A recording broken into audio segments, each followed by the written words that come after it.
Boa noite a todos e a todas. É com alegria que nós retomamos, esse tema do Sermão do Monte, meio que preparando um pouco nossos espíritos, para a chegada do MIEP, que se inicia de hoje a 8, e que será justamente abrilhantado com a palestra de abertura do nosso amigo Haroldo Dutra. E, dentre as inúmeras possibilidades de explorar esse tema do Sermão do Monte, acho que quem teve a oportunidade de assistir às palestras na SEJA, acredito, desde o final de dezembro, as palestras de janeiro, as palestras de fevereiro, boa parte delas direcionada um tanto mais para a reflexão a respeito dessa passagem evangélica, nós escolhemos para as reflexões dessa noite o capítulo 11 do livro Boa Nova, intitulado Sermão do Monte. E particularmente, e é óbvio que nessas escolhas a gente acaba, de certa forma, sendo afetado para aquela que mais nos chama a atenção, para aquela que mais nos impacta emocionalmente. Me deparei com esse capítulo, que já o havia lido, e quando a gente lê uma segunda vez, a depender de como está o nosso nível de emoção, de sensibilidade, acaba sendo uma outra leitura. E aí, depois da leitura desse capítulo, eu me dei o prazer de assistir uma palestra de Haroldo Dutra com esse tema, o Sermão do Monte, fazendo uma análise específica desse capítulo 11 do livro Boa Nova.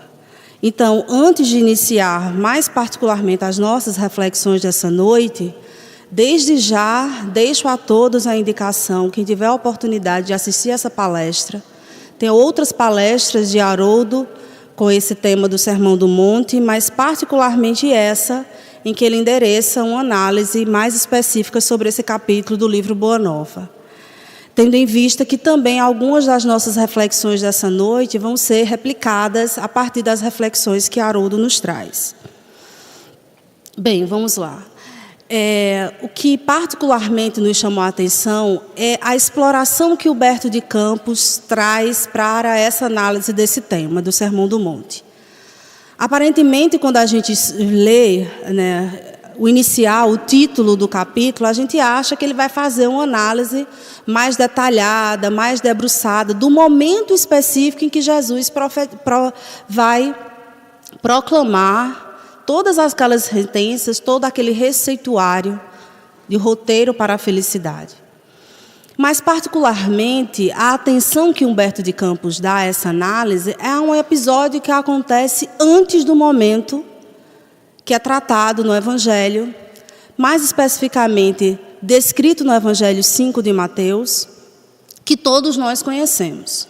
E aí me chamou a atenção porque essa passagem do Evangelho, talvez muitos de nós conhecemos, com um nível mais superficial, com um nível um tanto mais aprofundado, mas ter a oportunidade de, às vezes, conhecer um pouco mais os bastidores retratados por Humberto de Campos em sua pesquisa no mundo espiritual, sobre essas passagens que Jesus vivenciou com os seus discípulos, com aquela multidão, com aqueles homens naquele contexto, sempre nos dá a oportunidade de uma valiosa reflexão mais aprofundada a respeito do tema. E aí Humberto de Campos vai mais detidamente relatar o encontro entre Jesus e o discípulo Levi. Passagem essa que se dá particularmente, segundo a descrição de Humberto de Campos, momentos antes em que Jesus vai ao monte profetizar as bem-aventuranças. E aí eu queria pedir, primeiro a paciência de todos essa noite, depois um tanto mais a atenção, porque eu achei precioso a gente trazer muitos destaques com relação a esse capítulo 11 do livro Boa Nova. E aí eu gostaria de iniciar com a contextualização que Humberto de Campos nos traz, quando ele nos diz: difundidas as primeiras claridades da Boa Nova, todos os enfermos e derrotados da sorte, habitantes de Corazim, Magdala, Betsaida, Dalmanuta e outras aldeias importantes do lago, enchiam as ruas de Cafarnaum em turbas ansiosas. Então a gente fica imaginando já o cenário do que é Jesus já tendo iniciado o seu ministério e o impacto que ele já havia causando em muitos dos habitantes daquele lugar. muitos ansiosos por conhecer o Cristo, por escutar o Cristo, por ser curado pelo Cristo, por ser consolado pelo Messias. Então imagine uma turba ansiosa, recorrendo-se, procurando ter notícias de Jesus, encontrar Jesus, escutar Jesus, e também encontrar os seus discípulos, tendo em vista que muitos sabiam dessa convivência íntima entre Jesus e os seus apóstolos. E aí Humberto de Campos nos traz: os companheiros do mestre eram os mais visados pela multidão, por motivo do permanente contato em que viviam com o seu amor. De vez em quando, Filipe era assaltado em caminho por uma onda de doentes. Pedro tinha a casa rodeada de criaturas desalentadas e tristes. Todos queriam o auxílio de Jesus, o benefício imediato de sua poderosa virtude. Aos primeiros dias, então, um pequeno grupo de infelizes procurou Levi em sua confortável residência. Desejavam explicações sobre o evangelho do reino, de modo a trabalharem com mais acerto na observância dos ensinos do Cristo. E aí a gente já pode rapidamente, visualizar essa contextualização que Humberto de Campos nos traz. E particularmente também nos identificarmos com essa passagem.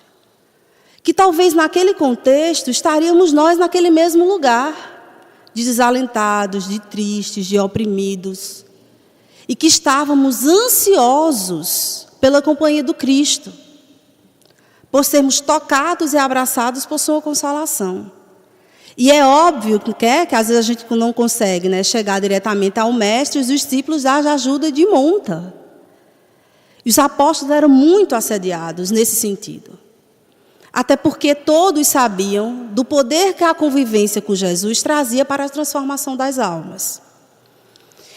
E mesmo que Humberto de Campos tenha contextualizado as experiências com outros discípulos, como ele trouxe o exemplo de Filipe e de Pedro, ele dá uma atenção um pouco mais especial à experiência que aconteceu com o discípulo Levi, em que foi procurado, e aí ele descreve de maneira muito clara, em sua confortável residência. Para os que não sabem, só a gente fazendo uma rápida contextualização, Levi era dos apóstolos um dos mais afortunados. E que, particularmente, um dos que gozavam de maior erudição naquele grupo. Então, era uma pessoa extremamente inteligente. Além de inteligente, tinha vultuosas posses materiais. Então, ele é cercado nesse contexto, em que a multidão também assim procurava os outros discípulos, a fim de que pudesse também ter esclarecimento. Então, chega, dentre essa multidão, do destaque que o Humberto de Campos nos traz, 3, em que vão à procura de Levi, ele descreve: desejosos de explicações sobre o evangelho do reino, de modo a trabalharem com mais acerto na observância dos ensinamentos do Cristo. Então, eles chegam cheios de boa vontade, de se colocar à disposição, de querer esclarecimento, de querer entrar na seara da Boa Nova. Então, esse é o sentimento que esses 3 infelizes, pela descrição que Humberto de Campos nos apresenta, chega à residência confortável do apóstolo Levi. E aí ainda descreve: o coletor da cidade manifestou certa estranheza. Afinal, disse ele aos infortunados que o procuraram: o novo reino congregará todos os corações sinceros e de boa vontade, que desejam irmanar-se com os filhos de Deus. Mas, que podeis fazer na situação em que vos encontrais? E dirigindo-se a 3 deles, seus conhecidos pessoais, falou convicto: que poderás realizar, Lisandro, aleijado como és? E tu, Áquila, que não foste abandonado pela própria família, sobre o peso de sérias acusações? Ou tu, Pafos, acaso edificaria alguma coisa com as tuas aflições? Imaginem, nós, ansiosos por sermos colaboradores nessa seara da Boa Nova, e aí a gente chega para um discípulo de Jesus, buscando maiores esclarecimentos a respeito do Evangelho, e a gente leva uma dessa na cara. E aí, particularmente, nos colocamos nesse lugar. Tendo em vista que, se a gente for fazer uma autoavaliação, estaríamos muito mais para a condição desses infelizes do que para a condição de discípulos do Cristo. E aí a descrição que Humberto de Campos nos presenteia. Os interpelados entreolharam-se, cabisbaixos, humilhados. Somente então chegavam a reconhecer as suas penosas deficiências. A palavra rude de Levi os despertara. Tomaram-os uma dor sem limites.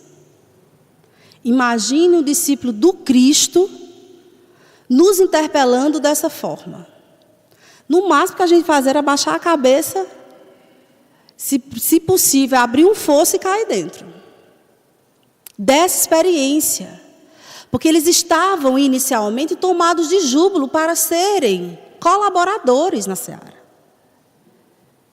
E é interpelado justamente com as suas fragilidades.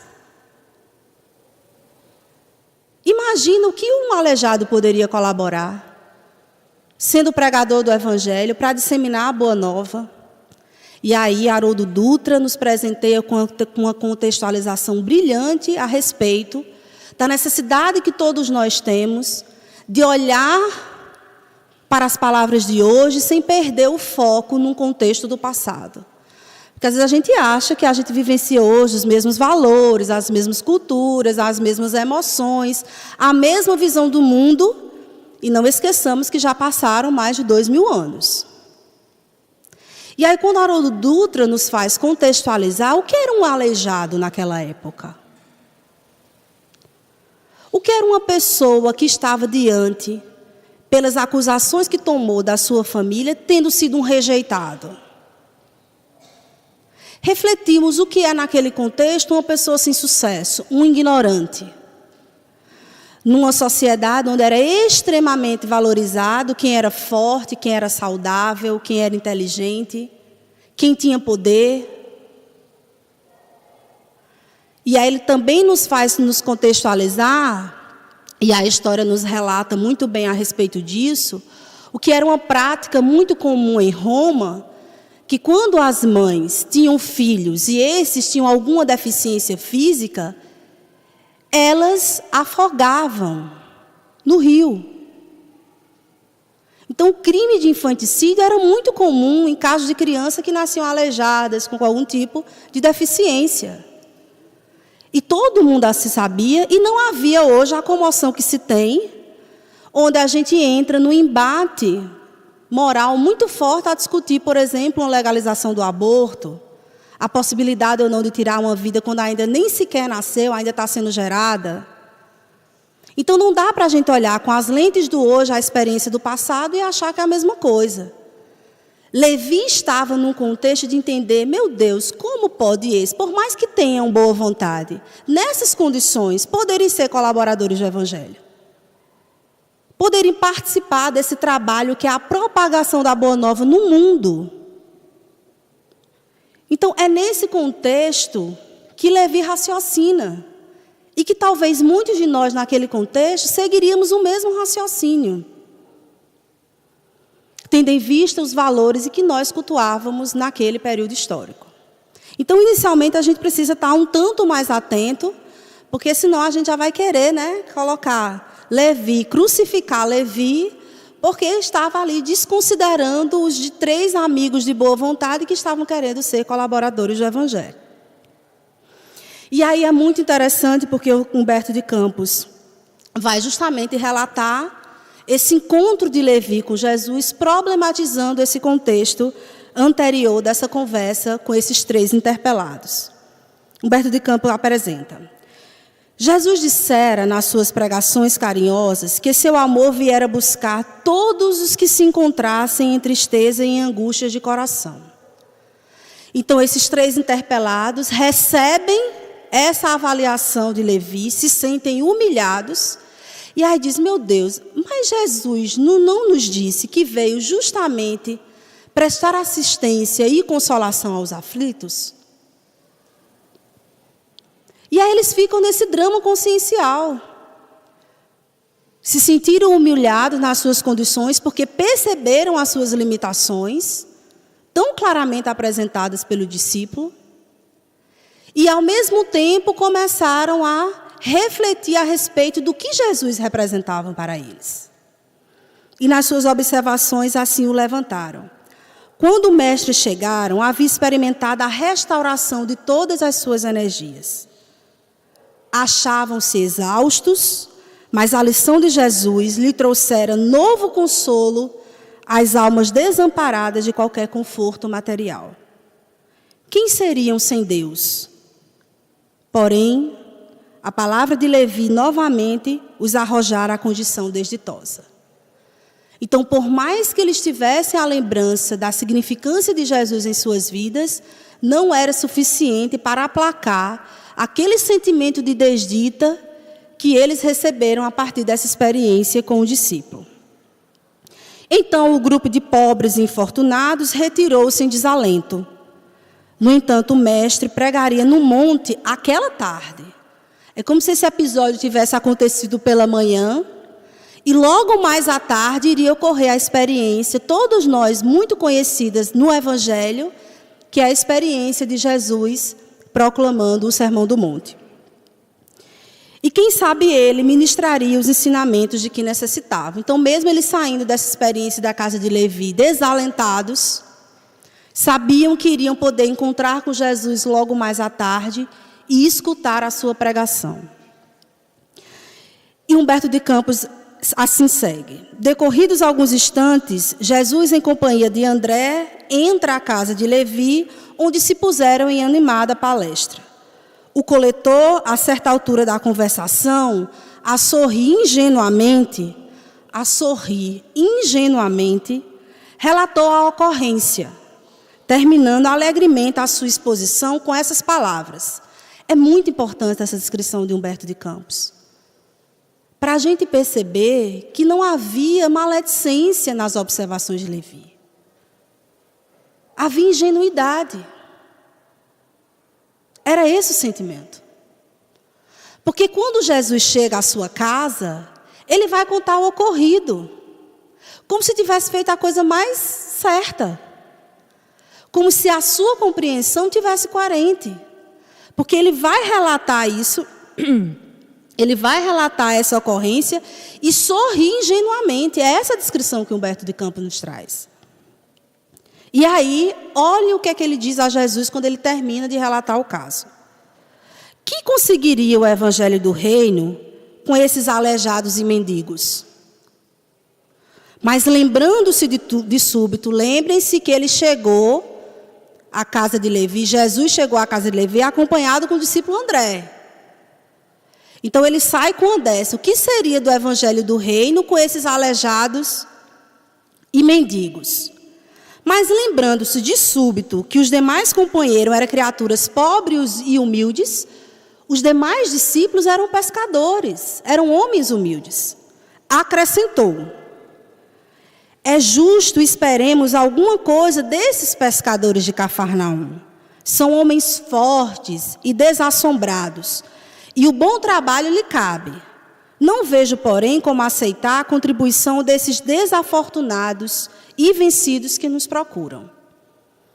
Então, imagina, ele ficou numa situação constrangedora. Primeiro, ele apresenta o que para ele seria a síntese do relato apresentado a Jesus, que não haveria como haver contribuição do Evangelho do Reino se a gente estivesse dependendo dos desafortunados, aleijados, dos mendigos.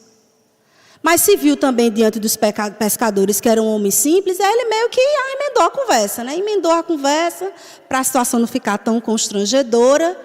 E aí, nesse contexto, ele diz: esses pescadores são homens fortes. E ser homens fortes talvez tivesse um significado muito importante no trabalho de disseminação da Boa Nova. Porque eles iriam ficar com o trabalho braçal, o trabalho material. Então, querendo ou não, por ser saudáveis e fortes, tinham a sua contribuição. E talvez a massa pensante, poderosa, erudita, iria planejar como seria a disseminação da Boa Nova. Talvez esse fosse o raciocínio de Levi. E pensemos nós, que muitos de nós ainda, talvez, estejamos nessa mesma sintonia de raciocínio. De achar que o Evangelho de Jesus só tem o poder de ser propagado e vivenciado para quem tem robustez intelectual, para quem tem poder, para quem tem notoriedade. Como se a capacidade de vivenciar a transformação que o Evangelho nos traz fosse desses pequenos afortunados do mundo, que com sua robustez intelectual, esse sim tem gabarito para fazer com que a coisa se propague o mais rápido possível. E não pensemos nós que a gente evoluiu tanto, não. Porque enquanto massa humanitária ainda, a gente ainda, escolhe só porque fulano é de religião tal, então eu vou votar nele. E a gente sabe das tragédias que o próprio cristianismo propagou, juntando igreja e Estado. E a partir dessa compreensão a gente vai entender e a partir da intervenção de Jesus compreender com tanto mais de profundidade quem são os grandes revolucionários do mundo. E aí, nesse contexto, Jesus fixou o olhar no discípulo com profundo desvelo e falou com bondade. Porque para educar, para ensinar, não dá para falar com ironia. Não dá para olhar com o outro e dizer, como você é inocente, sabe de nada inocente, com um olhar de desdita. Jesus traz a observação com um olhar de profundo desvelo e fala com bondade. Jesus diz, no entanto, Levi, precisamos amar e aceitar a preciosa colaboração dos vencidos do mundo. Como assim? Na cabeça de Levi, só quem poderia colaborar seriam os homens fortes, seriam as pessoas eruditas, seriam os vencedores do mundo, porque teriam poder para fazer a coisa acontecer. Era esse o raciocínio. E aí, de repente, Jesus coloca que nós precisamos amar e aceitar a preciosa colaboração dos vencidos do mundo. É uma mudança de paradigma completa. Voltemos à nossa análise pelo contexto que nós já falamos no início das nossas reflexões. Onde o poder era valorizado, a erudição era valorizada, onde os aleijados, onde os desprovidos e os mendigos eram desprezados. E como é que Jesus está dizendo que agora a contribuição desses vencidos é preciosa? É uma mudança paradigmática. E aí ele complementa. Se o Evangelho é a boa nova, não há como há de ser a mensagem divina para eles, tristes e deserdados na imensa família humana. Se o Evangelho é para a boa nova, vem justamente para os infelizes do mundo. É isso que Jesus está querendo perguntar. Não seria essa a lógica? Como ressoar uma boa nova para quem já é vencedor no mundo? Para quem já é conquistador no mundo? A boa nova vem para os vencidos do mundo. E Jesus acrescenta, os vencedores da terra não necessitam de boas notícias. Nas derrotas da sorte, as criaturas ouvem mais alto a voz de Deus, buscando os oprimidos, os aflitos, os caluniados. Sentimos-los tão unidos ao céu, nas suas esperanças, que reconhecemos na coragem tranquila que revelam um sublime reflexo da presença de nosso Pai em seus espíritos. Lindo. Olhe o ensinamento que Jesus traz. É uma completa reversão de valores.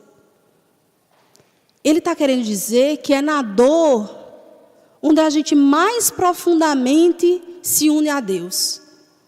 E onde muitas vezes é que somos capazes de sermos reflexos do seu amor. É na aflição. É na opressão. E aí ele traz justamente uma descrição que é na coragem tranquila que revela. E aí eu particularmente lembrei de uma passagem que Kardec problematiza, não lembro exatamente qual o capítulo do Evangelho segundo o Espiritismo, cujo subitem ele denomina a coragem da fé. Porque imagine um contexto desse, dos vencidos no mundo, de poder pegar a sua experiência de opressão, de dor, de negação, e transformar isso em adubo fértil para alimentar a sua relação com Deus. E Jesus acrescenta: já observaste algum vencedor do mundo com mais alta preocupação do que de defender o fruto de sua vitória material? Olha o ensinamento que Jesus está trazendo para essa experiência com Levi. Se a gente for observar os vencedores do mundo, estão muito mais aí a passagem inicial de Emmanuel, que Ceissa leu, casa justamente com essas reflexões. Às vezes a gente está tão atento às conquistas materiais que a gente perde o caminho reto.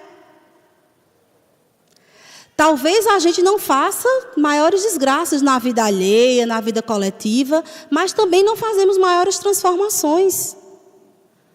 A gente vive a nossa vida confortável, com o nosso emprego confortável, com o nosso salário confortável, a custas de sofrimento, e muito sofrimento que está na coletividade.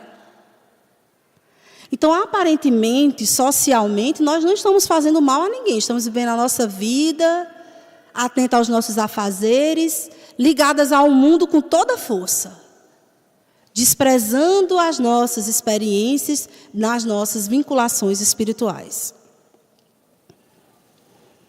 E Humberto de Campos continua. Levi sentia-se comovido e, aproveitando a pequena pausa que se fizera, exclamou algo desapontado. Interessante essa descrição, porque Humberto de Campos ele vai descrevendo adjetivamente as emoções, vai contextualizando. Primeiro ele diz que Levi sentia-se comovido. Então a sua emoção foi tocada. Possivelmente estava acontecendo um rebuliço emocional, racional na vida dele, porque imagine, tudo que ele historicamente compreendia, a sua construção de visão de mundo, estava alicerçada num outro paradigma. Aí Jesus vem e coloca tudo isso abaixo com as suas reflexões.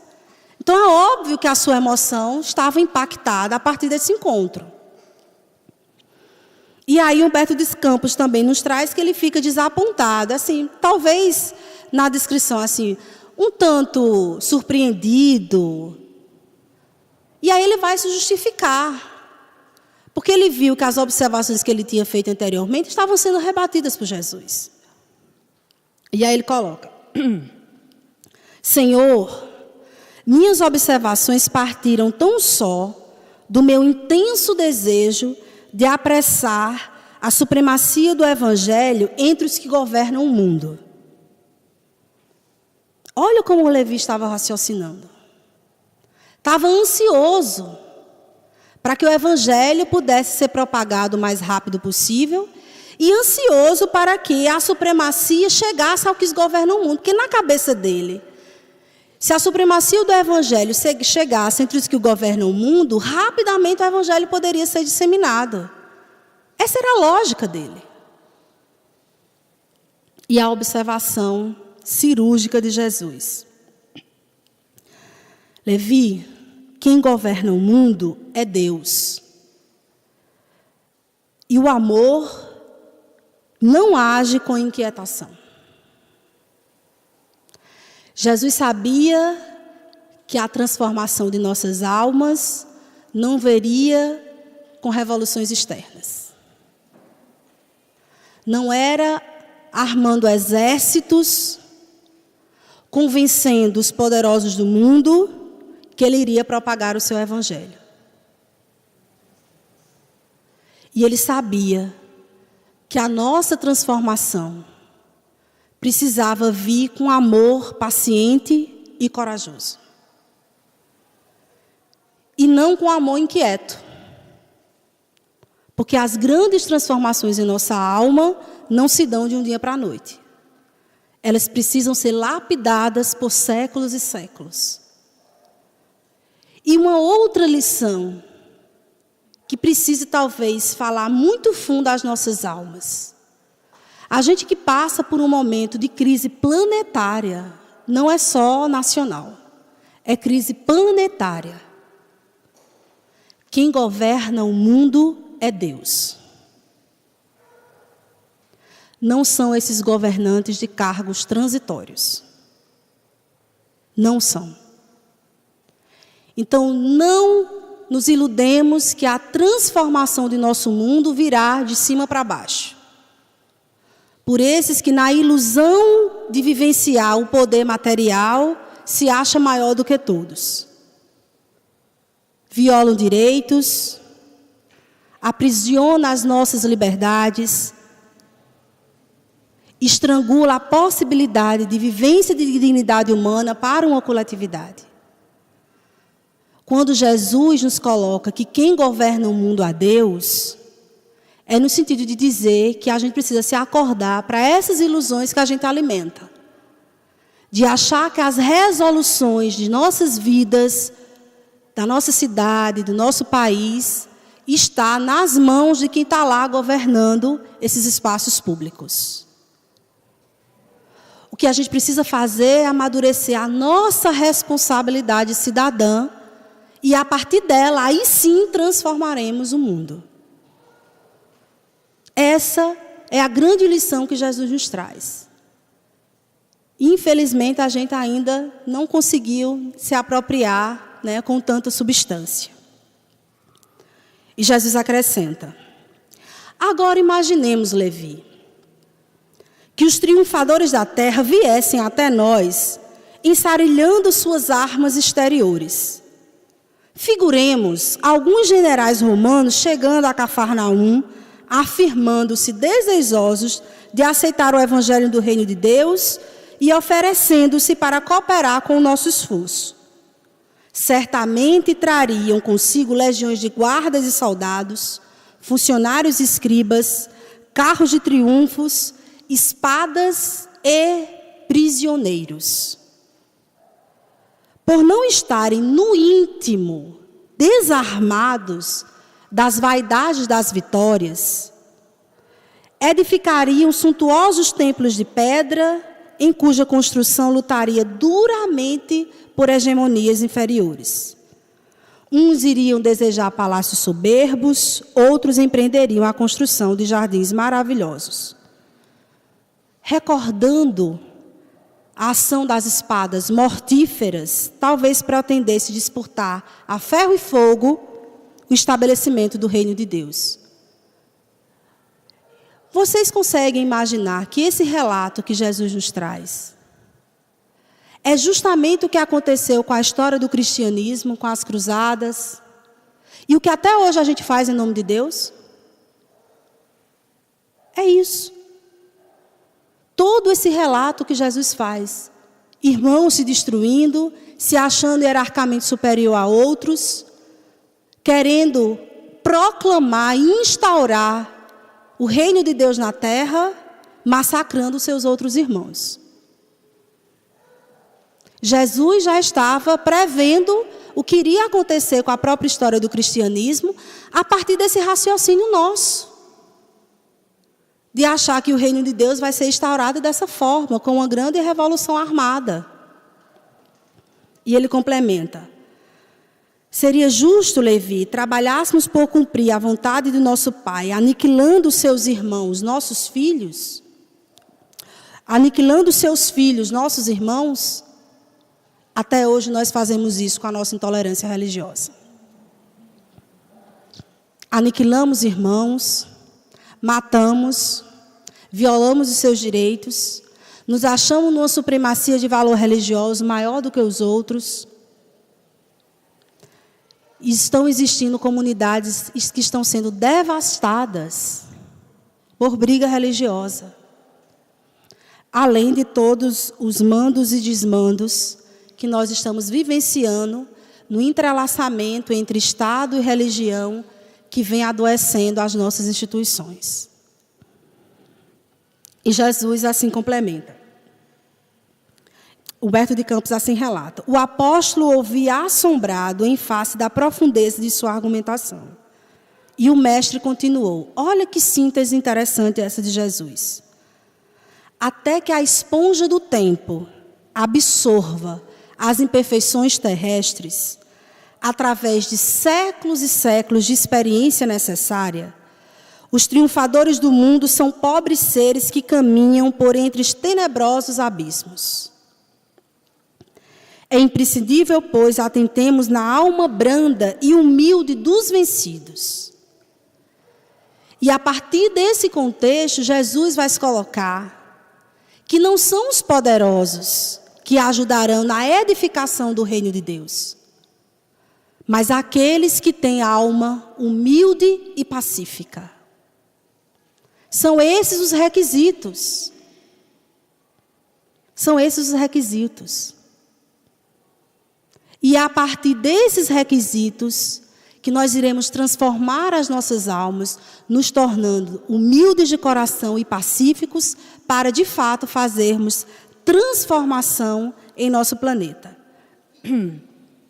E Jesus acrescenta: Levi, é necessário que amemos intensamente os desafortunados do mundo. Suas almas são a terra fecunda pelo adubo das lágrimas e das esperanças mais ardentes, onde as sementes do Evangelho desabrocharão para a luz da vida.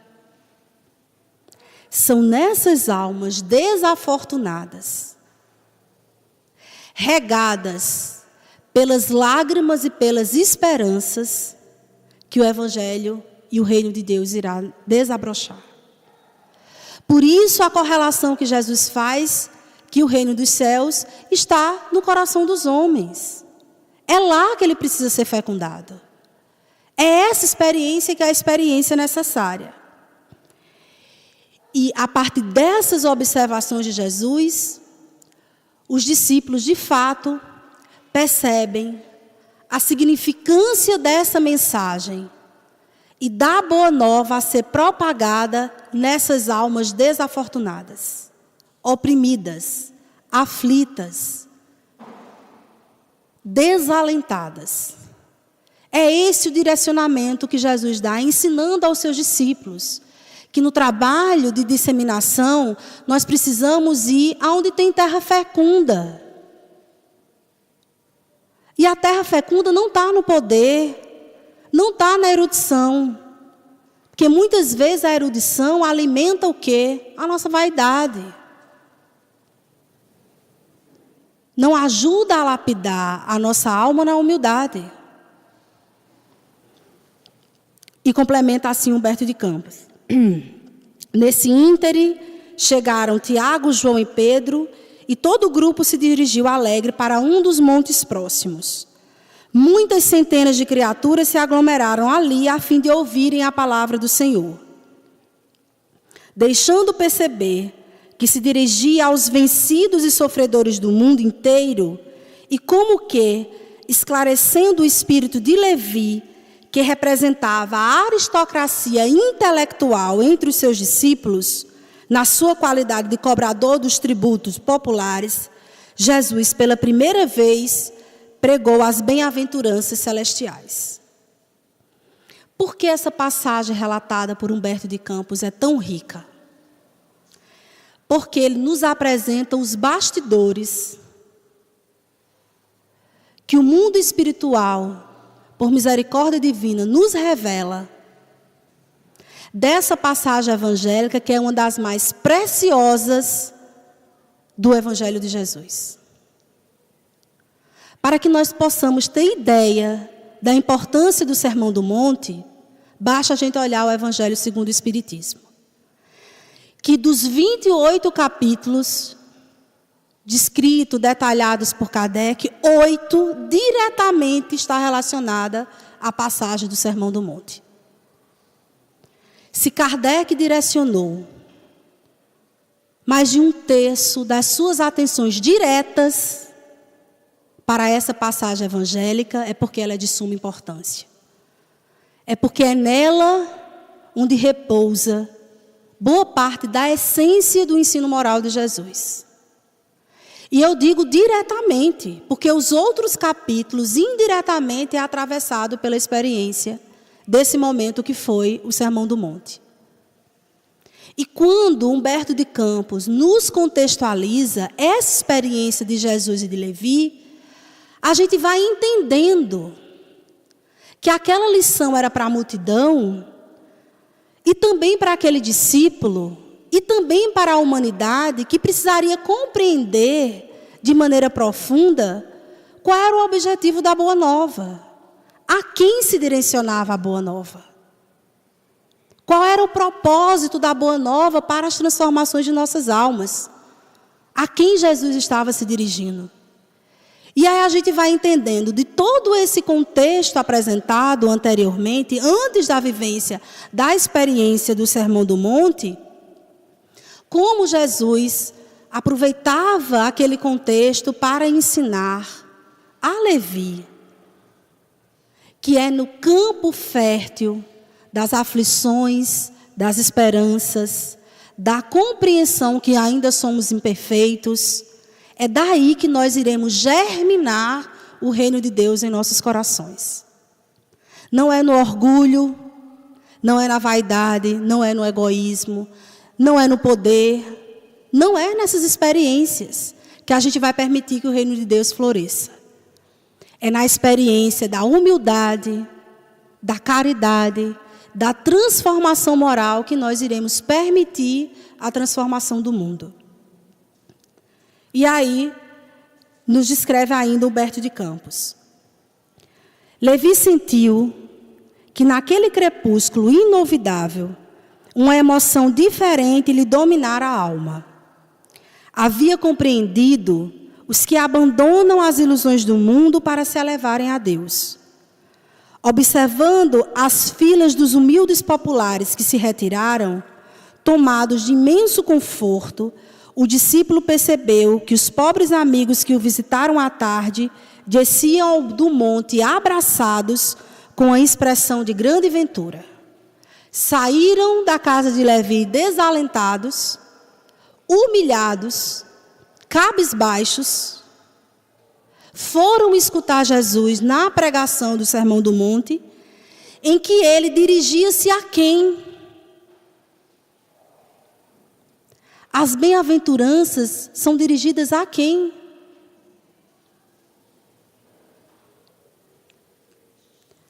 Humberto de Campos descreve.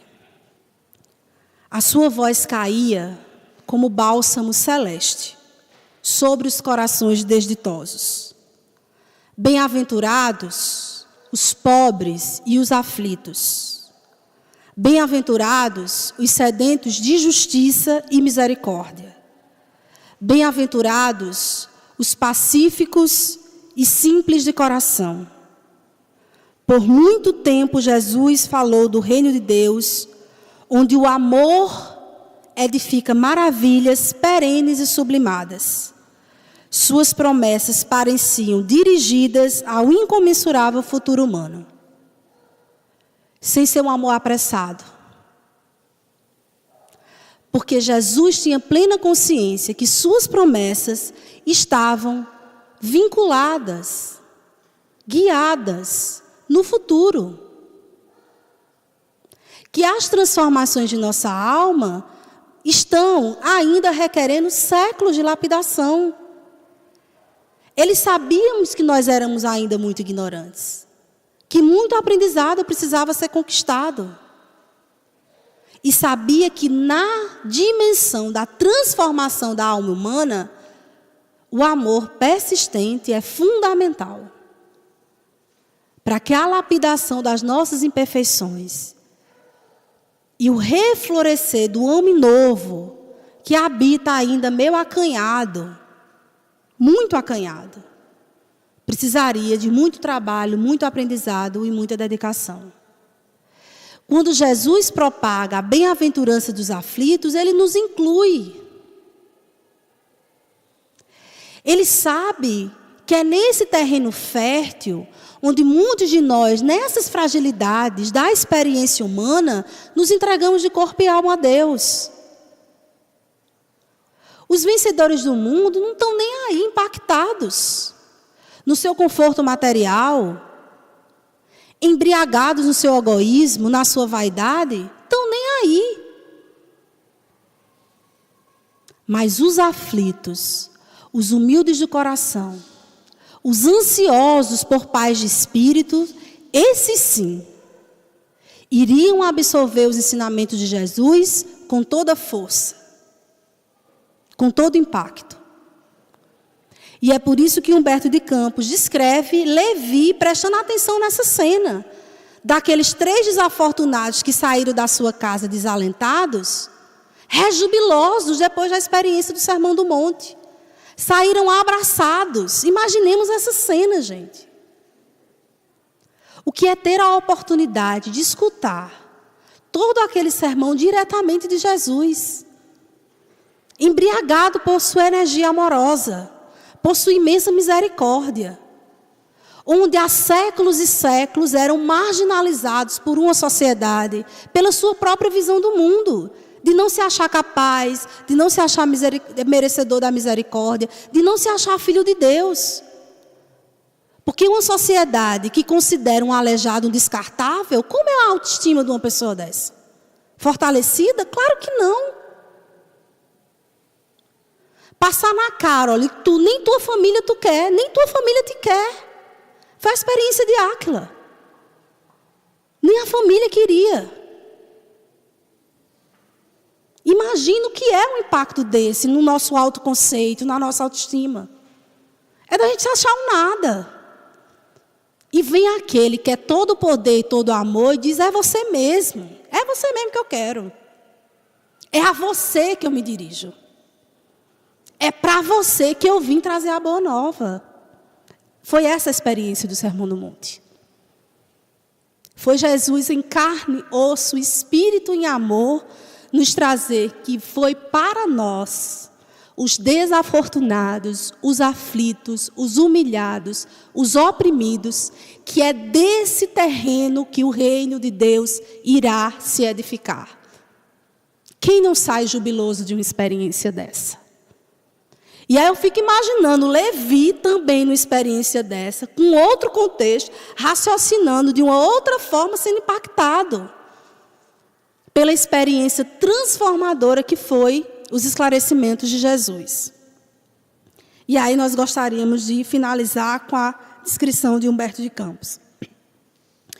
O coletor de Cafarnaum aproximou-se e os saudou, transbordando de alegria. Ele foi ao encontro dos 3 desafortunados que saíram de sua casa, cumprimentá-los diante da multidão. Compreendendo que o ensino do Mestre, em toda a sua luz, abrangia o porvir infinito do mundo. Porque aquele que compreende rápido, que aprende rápido a implicação da boa nova em nossas vidas, o futuro promete coisas muito melhores. Que hoje era um aleijado, um desajustado, um humilde, um destroçado, um desconsiderado, mas que amanhã, na experiência das transformações da alma, seria um outro sujeito. E Humberto de Campos diz: grande esperança e indefinível paz lhe haviam penetrado o âmago do ser. Está fazendo a descrição com relação a Levi. No dia imediato, o ex-publicano abriu suas portas a todos os convivas daquele crepúsculo memorável. Jesus participou da festa, partiu o pão e se alegrou com eles. E quando Levi abraçou o aleijado Lisandro, com a sinceridade de sua alma fiel, o mestre o contemplou, enternecido, e disse... Eu fico só nessa, porque particularmente eu acredito que lá no mundo espiritual, se a gente já tem tecnologia hoje, 3D, em cinema, em algumas experiências que a gente acha que está, né, dentro da tela, com os cheiros, com os aromas, com as cores, eu imagino que a tecnologia no mundo espiritual é infinitamente mais avançada. Então, eu acho que Humberto de Campos teve a oportunidade de ter acesso a esses arquivos espirituais, que lá não deve ser 3D, não, deve ser 5D, 6D, 7D. E olhe lá, a tecnologia mais avançada ainda. Porque a riqueza de detalhes dele. Quando ele descreve a alegria de Jesus em compartilhar aquilo, Jesus estava em júbilo por isso, ele sabia que seu discípulo tinha aprendido a lição. A partir do momento, depois da experiência do Sermão do Monte, abrir sua casa para os desafortunados, se alegrar, compartilhar, dizer, entenderam, né? Sabe agora qual é o trabalho a se fazer? E quando Jesus vê ele abraçado com o aleijado, olha para ele enternecido. Eu fico imaginando a alegria íntima de Jesus dizer, olha, aprendeu. É essa alegria que ele sente quando todos nós deixamos a ficha cair. E nos permitimos, de fato, trazer transformações morais para a nossa existência. E finaliza Humberto de Campos, dizendo que Jesus disse, Levi, meu coração se rejubila hoje contigo, porque são também bem-aventurados todos os que ouvem e compreendem a palavra de Deus. Jesus pôde testemunhar que o ensino do dia anterior tinha feito transformação na alma daquele discípulo. Porque ele não só ouviu, mas compreendeu. E Jesus, que é cirúrgico, sabia dessa transformação. Não é à toa que, como assim descreve na análise de Haroldo Dutra, fazendo uma análise mais profunda a respeito dos evangelhos, diz que o evangelho de Mateus é o que mais traz a marca do evangelho dirigido para os marginais, para os excluídos e para os desafortunados. Talvez essa experiência tenha sido tão marcante que nós consigamos perceber como os pobres de espírito, os aflitos, são incluídos nessa mensagem evangélica. E aí nós gostaríamos de finalizar, porque eu só tenho 2 minutos, com a leitura que está na apresentação desse livro Boa Nova. Na realidade, é quase que uma autoanálise feita pelo próprio Humberto de Campos, porque é muito importante a gente contextualizar a figura de Humberto de Campos, e aí particularmente a relação com esse capítulo 11. Porque Humberto de Campos era um erudito do mundo. Ele foi membro da Sociedade Brasileira de Letras. Era uma das personalidades mais inteligentes de sua época. E imagine só, numa experiência de se colocar, sair da condição do erudito para a condição de colaborador de Jesus. E essa experiência, com certeza, foi uma das mais profundas e marcantes em sua vida. Não é à toa que é dessa forma que ele termina o prefácio desse livro Boa Nova, que eu gostaria de finalizar para vocês nessa noite. Hoje, não mais cogito crer, porque eu sei. E aquele mestre de Nazaré polariza igualmente as minhas esperanças. Lembro-me de que um dia, palestrando com alguns amigos protestantes, notei que classificavam a Jesus como a rocha dos séculos. Eu sorri e passei, como pretensos espíritos fortes de nossa época aí no mundo. Hoje, porém, já não posso sorrir nem passar. Sinto, não apenas sabe, não apenas crê. Sinto a rocha milenária, luminosa e sublime, que nos sustenta o coração atolado no pântano de misérias seculares. E aqui estou, para lhe prestar o meu preito de reconhecimento com essas páginas simples, cooperando com os que trabalham devotadamente na causa divina de luz e redenção. Jesus vê, no vaso imundo do meu espírito, penetrou uma gota de seu amor desvelado e compassivo. O homem perverso, que chegava da terra, encontrou o raio de luz destinado à purificação do seu santuário. Ele ampara os meus pensamentos com a sua bondade sem limites. A ganga terrena ainda abala em meu coração, e abafa o ouro que me deu de sua misericórdia. Mas como Bartolomeu, já possuo bom ânimo para enfrentar os inimigos da minha paz que se abrigam em mim mesmo. Tenho a alegria do Evangelho porque reconheço que o seu amor não me desampara. Confiado nessa proteção amiga e generosa, meu espírito trabalha e descansa. Agora, para consolidar a estranheza dos que me leem, porque muitos que conheciam o perfil de Humberto de Campos, observar o escrito dele em Boa Nova, dizer, é outra pessoa. E, de fato, era uma outra pessoa que estava se construindo.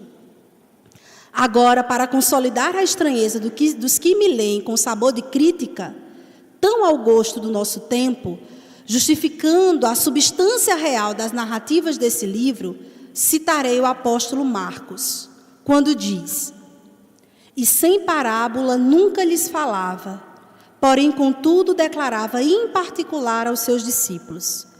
E o apóstolo João, quando afirma: há, porém, ainda muitas outras coisas que Jesus fez, e se que cada um por si fosse escrita, cuido que nem ainda o mundo todo poderia conter os livros que se escrevessem.